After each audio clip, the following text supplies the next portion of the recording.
আসসালামু আলাইকুম রহমতুল্লাহি ওয়া বারাকাতুহু। রিসেন্টলি ভারতে মুসলিম নির্যাতন নিয়ে আমি একটা পোস্ট করেছিলাম। সেখানে কিছু সুশীল এবং অমুসলিম এসে কমেন্ট করেছে, নিশ্চয়ই আল্লাহ তাআলা উত্তম পরিকল্পনাকারী।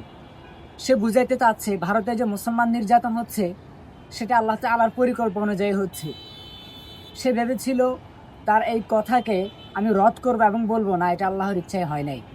আমি অবশ্যই বলতে চাই এটা আল্লাহ তাআলার ইচ্ছায় যে হবে, আল্লাহ তাআলা সেটা কোরআন আগেও বলে দিয়েছেন, ওয়াহারাল ফাসাদু ফিল বাররি ওয়াল বাহরি বিমা কাসাবাত আইদিন নাস। জলে এবং স্থলে মানুষের উপর যে বিপদ আসে সেটা মানুষের হাতের কামাই। সুতরাং আল্লাহ তাআলা বলে দিয়েছেন, আলাইসাল্লাহু বিআহকামিল হাকিমিন। আল্লাহ তাআলা কি সর্বোত্তম বিচারক নয়? আল্লাহ তাআলা যদি সর্বোত্তম বিচারক হয়েই থাকে, আরেকটা প্রশ্ন থেকে যায় যেটা এক মূর্খ লোক আমাকে করেছিল, সেটা হচ্ছে আজকে ফিলিস্তিনে বর্বর ইসরায়েলি দ্বারা মুসলমানরা মানহানি নির্যাতনের শিকার হচ্ছে, অথচ আমরা মুসলমান আল্লাহ তাআলার উপর ঈমান রাখি, তারপরও আল্লাহ তাআলা আমাদের উপর কেন এই আযাবকে চাপিয়ে দিচ্ছে? এই প্রশ্নটা সে আমাকে করেছিল। আমরা যদি ষষ্ঠ হিজরির দিকে তাকাই, ইতিহাসের সবচেয়ে বর্বর বাহিনী এই তাতারি গোষ্ঠী যখন বাগদাদে হামলা চালিয়েছিল, তখন তারা বাগদাদ থেকে নিয়ে খোরাসান, বোখারার এক একটা অঞ্চলে তারা 50,000 20,000 করে মুসলমানকে কুচি কাটা করে বাগদাদের সমুদ্রকে রক্তে লাল করে দিয়েছিল। প্রশ্ন জাগে, আল্লাহ তাআলা কি মুসলমানদের পক্ষে ছিল না সেদিন? তাহলে এমন কেন কেন হয়েছে? আল্লাহ তাআলা স্পষ্ট ভাষায় বলে দিয়েছেন, ইন্নাল্লাহা লা ইয়াযলিমু মিসকালা যাররা। আল্লাহ তাআলা তার বান্দার প্রতি এক জাররা অর্থাৎ একটা ভালুকে 70 ভাগ করলে যতটুকু হয় এই পরিমাণ জুলুমও করে না। ওয়া ইন তাকু হাসানাতান ইউদাইফহা ওয়া ইউতি মিন লাদুনহু আজরান আযীমা।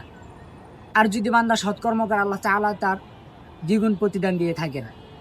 সুতরাং আজকে ভারতের উত্তর প্রদেশে, মণিপুরে, গাজা, আমেরিকা, বসনিয়া, টেসনিয়া, লেবানন, জর্ডান, কাশ্মীর, আরাকান, ফিলিস্তিন, বিশ্বের যেই যে স্থানে মুসলমানরা নির্যাতিত হচ্ছে, মুসলমানদের বদ আমলের কারণেই হচ্ছে। মুসলমানরা আজকে নিজেদের ইমানকে ঝেড়ে ফেলে দিয়ে ক্ষমতাকে প্রাধান্য দিচ্ছে। রিসেন্টলি যদি আপনি বাংলাদেশের দিকে তাকান, আজকে বাংলাদেশের ক্ষমতাসীনরা আগে এবং এখনও তারা নিজের ইমান এবং ইসলামকে এক পাশে ফেলে দিয়ে ক্ষমতাকে প্রাধান্য দিচ্ছে। অখণ্ড ভারত উদ্ধারের নামে আজকে বাংলাদেশকে নিয়ে যারা ষড়যন্ত্র করছে, একটি উগ্রবাদী সংগঠন, সেই ইসকন গুরুকে বাংলাদেশের আদালত মুক্তি দিয়েছে, অথচ একজন আইনজীবীকে প্রকাশ্যে গলা কেটে হত্যা করা হয়েছিল। চট্টগ্রাম সিটি কলেজে যে শিবিরের উপর হামলা করেছে, গোটা বাংলাদেশে একটি মুসলিম জাতির মধ্যে দুটি দলে যে মারামারি করছে, শিবির এবং ছাত্র দল, সে চট্টগ্রাম সিটি কলেজে যে ছাত্রদের উপর শিবিরের উপর অ্যাটাকটা হয়েছে, কার নেতৃত্ব হয়েছে?